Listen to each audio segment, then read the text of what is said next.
কার্যকর্তাদের সঙ্গে প্রধানমন্ত্রী নরেন্দ্র মোদী জনপ্রিয় কর্মসূচি মন কি বাতের ১২৭তম পর্ব শ্রবণ করলেন ত্রিপুরার মুখ্যমন্ত্রী প্রফেসর ডক্টর মানিক সাহা।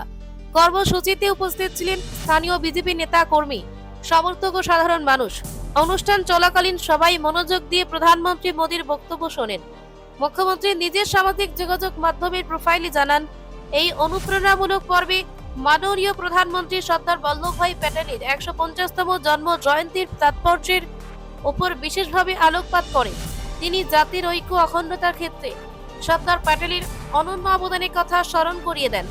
মুখ্যমন্ত্রী লেখেন, সর্দার প্যাটেলজি আমাদের জাতি ও ঐক্যের প্রতীক। প্রধানমন্ত্রী মোদীজি আজ তার আদর্শকে নতুন প্রজন্মের সামনে তুলে ধরলেন, যা আমাদের সকলকে আরো অনুপ্রাণিত করবে।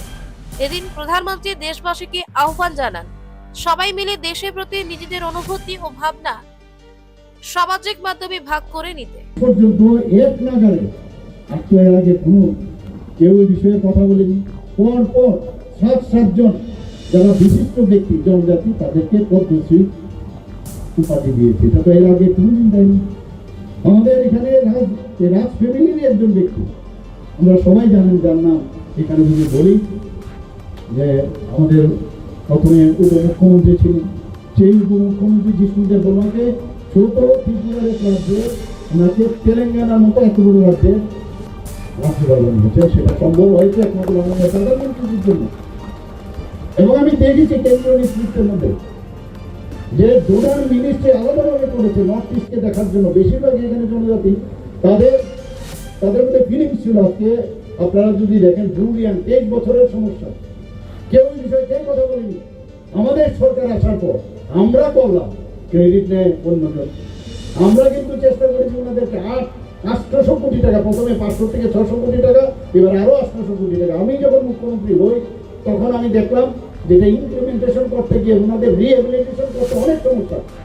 অত্যন্ত খুব কম সময়ের মধ্যে 12টা জায়গায় আমি সেই জায়গার মধ্যে যখন প্রস্তাব দিয়ে তাদের সাথে কথা বলে সবকটা জায়গার মধ্যে তাদের রিহ্যাবিলিটেশন করছি।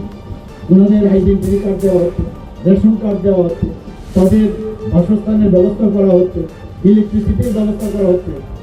এগুলো বলা হবে না? এগুলো বলা উচিত, জানা উচিত।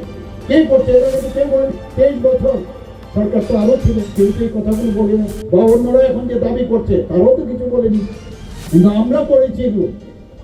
এবং আমরা আগামী দিন করবো। জনজাতির উন্নয়ন আমাদের কাছে একটা প্রায়োরিটি। এবং আগামী দিন জনজাতির উন্নয়নের মধ্যে যখন কেউ উন্নত উন্নয়ন হয় এবং কারোর যদি ভালো হয়, এর থেকে বড় স্যাটিসফ্যাকশন আর কিছু হতে পারে। এবং এর জন্যই we are all born for others, not for ourself. এটা বুঝতে হবে আমাদের।